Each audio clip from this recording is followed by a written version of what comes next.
287항은 한번 물어보겠습니다. 정의는 그 이전에 최소원으로부터 KD 코퍼레이션이라는 기술력이 뛰어난 중소기업이 있는데 네덜란드 로얄 더치쉘 회사에 제품을 납품하려고 하는데 네덜란드 쪽 테스트 기간이 길어서 제때 납품을 하지 못하고 있으니 피청구인께 말씀드려 네덜란드 쪽에 이 얘기 전달해달라 이런 얘기 들은 사실 있습니까? 네.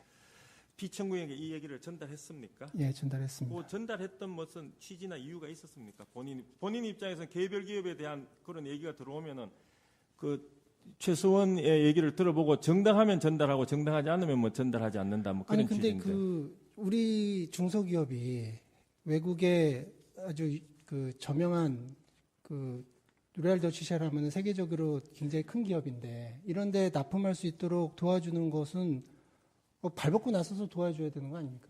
그건 정인 본인 생각이기도 하고 피청구인 본인 생각이기도 해서 보좌하는 입장에서는 그렇게. 예, 대통령께서 그런 거 되게 중요하게 생각하시기 때문에 이런 거는 뭐 대통령께 보고 드리면 아주 뭐 흔쾌하실 거라는 그런 판단이 관련해서 290항이 있어서 한번 물어보겠습니다. 피청구인은 2013년 4월 3일 업무보고 자리에서 정부 조사를 통한 중소기업 지원, 또 4월 4, 그 바로 다음 날입니다. 4월 4일에도 중소건설사 해외 진출 지원, 같은 달 24일 대기업 일감 몰아주기 관행 건절 관련, 그리고 또 같은 달 다음 달 16일인데 중소기업 인력 미스매칭 관련 등을 지시한 적이 있는데 피청구인은 평소 우리 중소기업이 해외에 진출하는 것을 돕는 것은 국익에 도움이 되고 피청구인 대통령도 해외에서 다른 나라 정상들과 회담을 할 때 우리 기업들의 어려움을 적극 해결해 주어야 한다는 입장이었죠.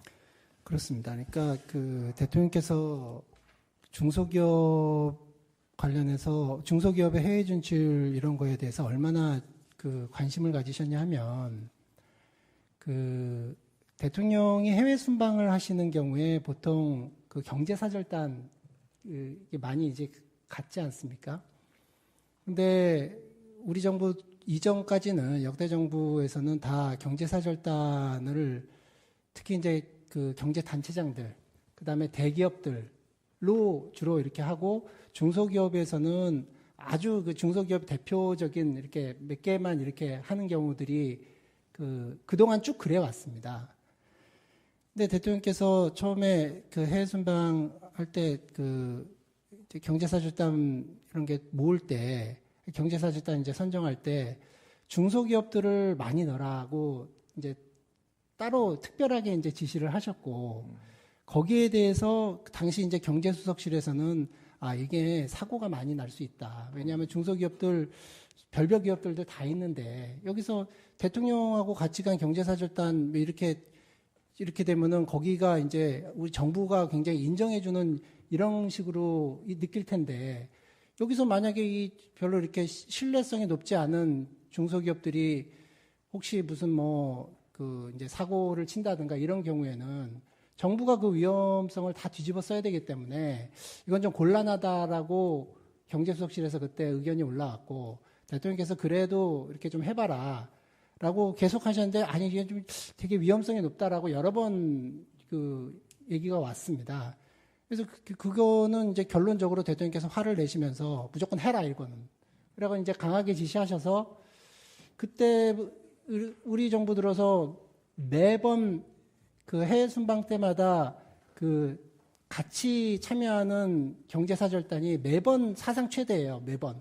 왜냐하면은 처음 그렇게 웬만하면 신청을 받아서 한번 이제 경제수석실에서 스크린해서 아주 현재 문제가 아주 많다고 생각되는 일부를 제외하고는 웬만하면 다 받아들였거든요. 네거티브 시스템으로.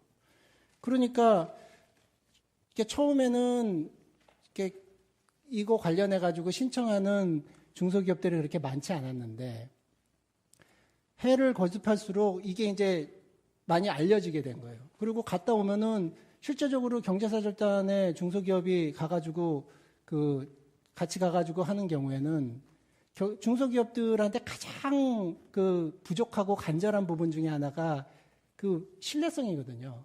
여기 얘네들 뭘 믿고. 근데 이제 그 부분을 대통령께서 가시면서 이제 같이 데리고 갔기 때문에 갈수록 그 부분에 대해서 이제 참여하는 중소기업들도 되게 많고 그 다음에 그냥 그걸 놔둔 게 아니라 그렇게 한 1년 정도 하다가 또 지시사항으로 1대1 그 코트라에서 그냥 그 이제 비즈니스 포럼 같은 거를 어느 나라에 가가지고 그 비즈니스 포럼 같은 걸 합니다. 그 나라 기업들하고 우리나라 기업들하고 같이 이제 경제사절단으로 간 기업들하고 이렇게 같이 모여가지고 이렇게 좀 어떻게 보면 연결해 주는 거죠. 근데 그냥 그렇게 연결해 주는 거에 그치지 않고 이 중소기업들이 이게 잘 모르니까 코트라가 그 적극적으로 나서서 1대1 상담회를 열어줘요. 그래서 그거를 하기 위해서 코트라에서 사실 굉장히 노력을 많이 했고 아주 성과가 좋았습니다. 그리고 거기에 참여한 중소기업들도 매우 만족했고 그리고 그런 것들은 처음에 그 코트라에서도 힘드니까 이런 게 사실 다 일이지 않습니까?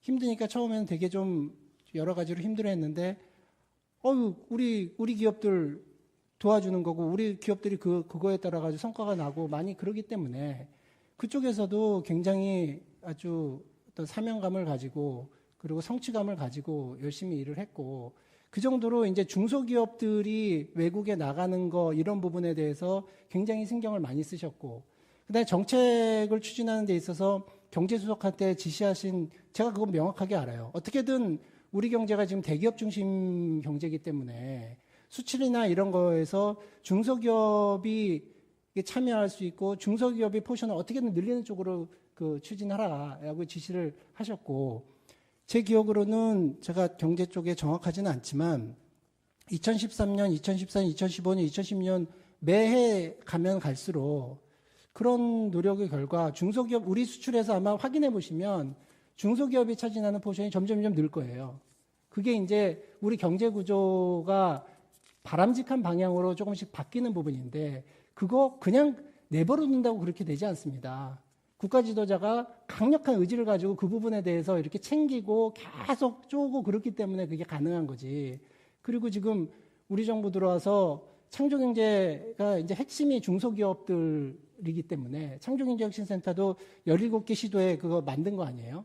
그냥 놔뒀다가 중소기업들이 어떻게 할 수가 없는데 각 대기업들이 가진 인력과 여러 가지 그 기술과 뭐 이런 것들을 대기업들이 중소기업들 그리고 아니면 벤처 아이디어만 가진 사람들한테 코치해줘서 원스텝으로 거기에 다 할 수 있도록 만든 게 창조경제혁신센터이기 때문에 그런 것들을 만들어가지고 지난 4년 동안에 벤처 관련해가지고 김대중 정부 2000년대 그때 그 이후에 상당히 사그러들었다가 우리나라 벤처 지금 그 기업 활성화되고 거기 투자되고 그다음에 창업하고 이런 지가 그 2000년 이후로 지금 가장 지금 폭발적으로 나서 가장 지금 현재 아마 역대 최고일 겁니다. 그러니까 그런 노력들이 계속 되고 있기 때문에 중소기업들이 조금씩 활성화되고 살아나는 거지. 그러니까 대통령께서는 제가 너무나 안타까운 게 중소기업 살리고 이러는데 너무나 관심이 많으셨어요. 어떻게 하면 이거 좀 잘할 수 있겠느냐.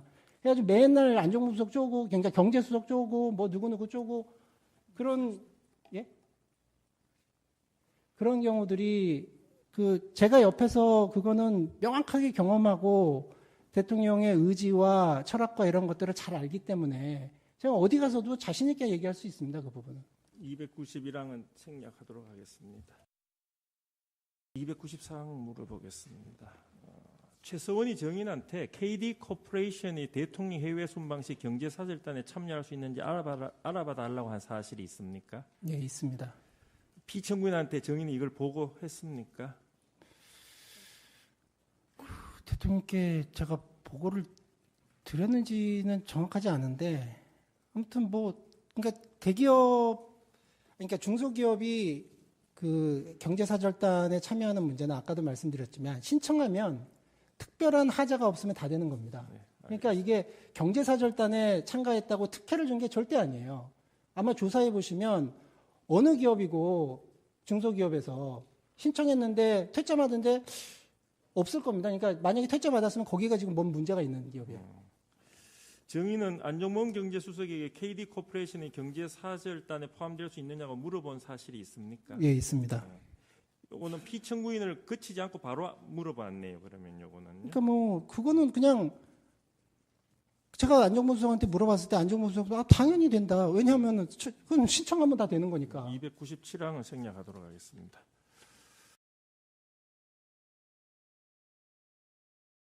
하는 것은 국익에 도움이 되고 피청구인 대통령도 해외에서 다른 나라 정상들과 회담을 할 때 우리 기업들의 어려움을 적극 해결해 주어야 한다는 입장이었죠. 그렇습니다. 그러니까 그 대통령께서 중소기업 관련해서 중소기업의 해외 진출 이런 거에 대해서 얼마나 그 관심을 가지셨냐 하면 그 대통령이 해외 순방을 하시는 경우에 보통 그 경제사절단 이게 많이 이제 갔지 않습니까? 근데 우리 정부 이전까지는 역대 정부에서는 다 경제사절단을 특히 이제 그 경제단체장들, 그 다음에 대기업들로 주로 이렇게 하고 중소기업에서는 아주 그 중소기업 대표적인 이렇게 몇 개만 이렇게 하는 경우들이 그동안 쭉 그래 왔습니다.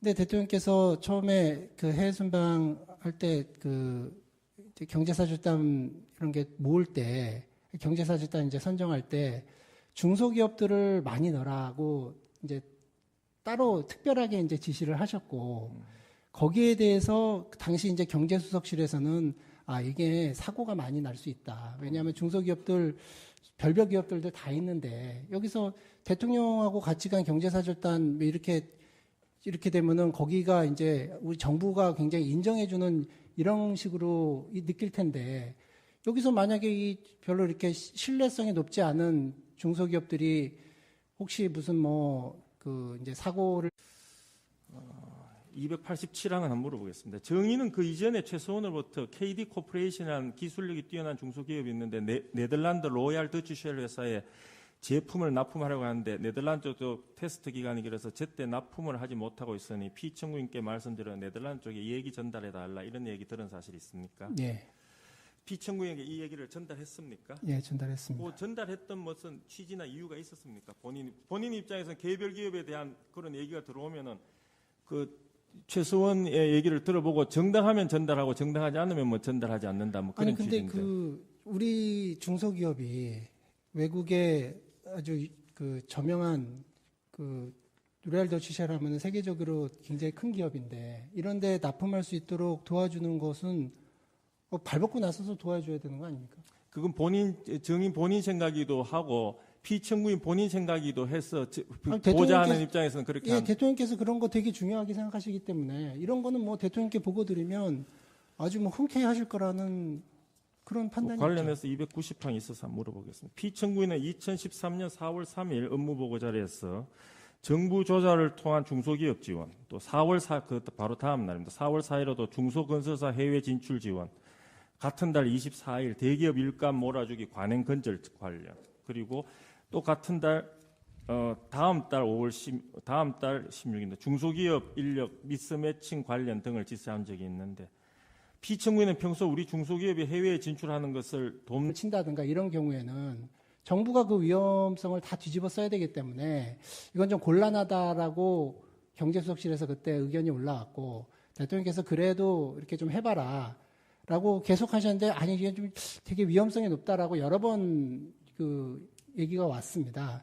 그래서 그거는 이제 결론적으로 대통령께서 화를 내시면서 무조건 해라 이거는.